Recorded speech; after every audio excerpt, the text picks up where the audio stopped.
into the cherry tree who should climb but little me. I held the trunk with both my hands and looked abroad in a foreign land.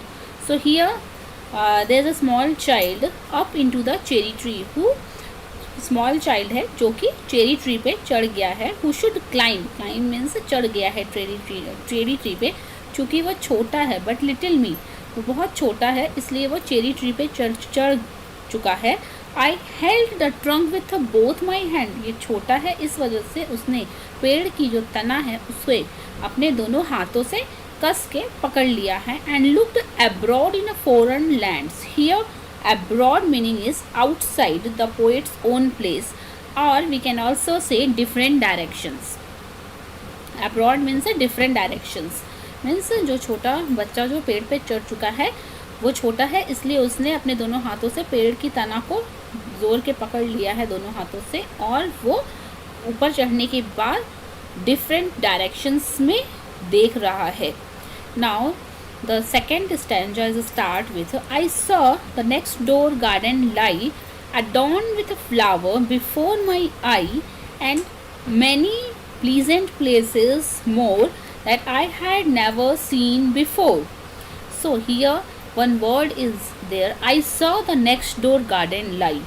Here I saw means है saw. Here saw means है saw in a foreign land. So first stanza is connected क्योंकि first standard में बताया गया है कि जो बच्चा है वो कहाँ, वो जो पेड़ है वो फॉरेन लैंड जो जगह है उस फॉरेन लैंड में एक पेड़ है उसके ऊपर चढ़ा हुआ है. तो सेकेंड स्टैंडर्ड भी कनेक्टेड है फर्स्ट से. I saw the next door garden lie, तो फॉरेन लैंड में जो ऊपर वो पेड़ के ऊपर चढ़ा है तो चढ़ने के बाद क्लाइंब करने के बाद उसे क्या दिखता है, उसे दिखता है कि गार्डन है.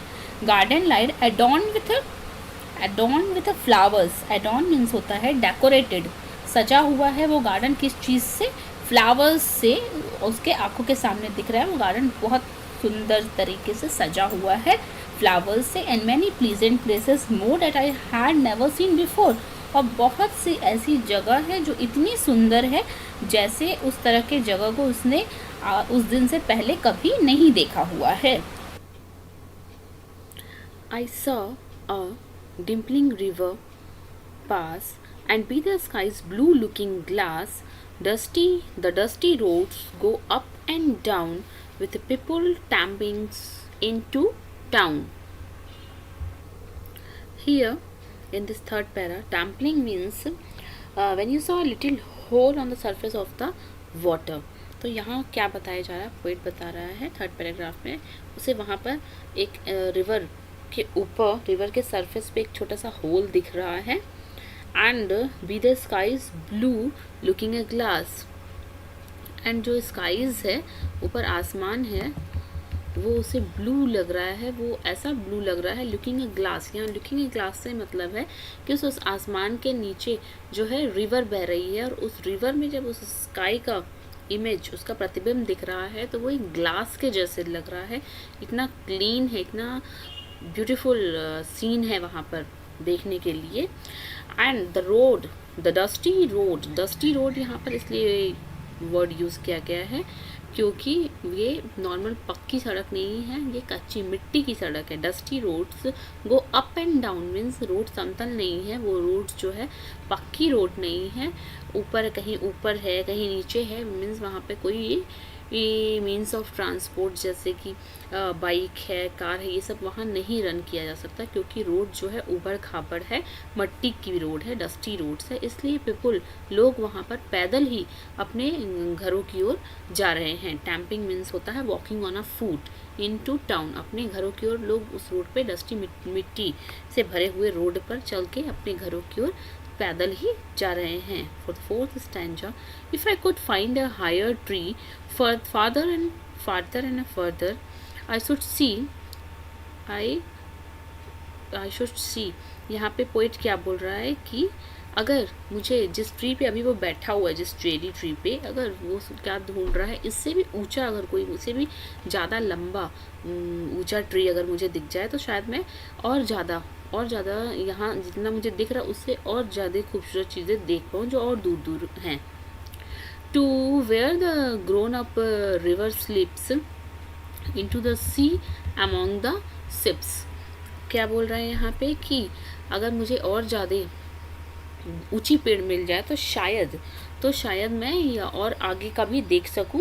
To where the grown up river slips, वहाँ पे यहाँ ग्रोन अप रिवर स्लिप्स से मतलब है यहाँ पे कि एक मैच्योर रिवर से बात की गई है, मतलब बहुत बड़ी रिवर है, अब उसे और ज़्यादा बड़ा होने की ज़रूरत नहीं है, वो ऑलरेडी बहुत बड़ी रिवर है जहाँ पर into the sea among the ships, और उस रिवर में पोएट कह रहा है कि उसमें शिप्स जो है वो होंगे फ्लोटिंग करते हुए, तैरते हुए ऊपर, शिप उसे देखने को मिल जाते अगर अगर इसे और भी ऊंचा ट्री जो है मिल जाता बैठ के देखने के लिए। तो to where the road on either hand lead onward into a ferry land where all the children dine at a five and all the playthings come alive। So this is the last paragraph. Here in this paragraph poet is saying, and in this paragraph you can see here there is a very wild imagination of a child। यहाँ पे क्या बोल रहा है कि जो to where the road on either hand lead onward a fairy land, क्या कोई ऐसी जगह हो सकती है जहाँ पे एक साइड तो रिवर है और दूसरे रोड के दूसरे साइड्स जो है वहाँ पर एक रास्ता हो। रोड के दूसरे साइड, एक साइड तो रिवर होगा, रोड में एक साइड तो रिवर होगा और उसके दूसरे साइड जो है एक ऐसा रास्ता होगा जो फेरी लैंड की ओर जा रहा हो। फेरी लैंड मीन्स यहाँ पर जैसे कि सपनों की दुनिया के जैसे वैसे लैंड से कंपेयर किया गया है, बहुत सुंदर लैंड से, उस लैंड में जाने का रास्ता हो। Where all the children dine at 5, जहाँ पे सारे बच्चे, डाइन मतलब यहाँ से मतलब है डिनर से, डाइन मीन से डिनर से, रात के डिनर से, वो रात बच्चे जो हैं शाम को 5 बजे, डाइन एट 5 मीन्स शाम को 5 बजे ही बच्चे जो हैं अपना डिनर कंप्लीट कर ले, और all the play things come alive, और जितने भी उनके खेलने के थिंग्स हैं, प्ले थिंग्स मतलब कि खेलने के जो थिंग्स हैं, उनके जो टॉयज़ हैं वो सारे अलाइव हो जाएं, वो सारे जिंदा हो जाएं। So this line is showing the very wild imagination of a child that he wants कि उस ऐसा फेरी लैंड में ऐसा हो जाए कि सारे बच्चे शाम को 5 बजे तक अपना डिनर कंप्लीट कर लें, और उसके बाद जितने भी उनके टॉयज़ हैं, प्ले थिंग्स मतलब जिन भी टॉयज़ से वो खेलते हैं वो सारे अलाइव हो जाएं। So this is the explanation of your chapter, of your poem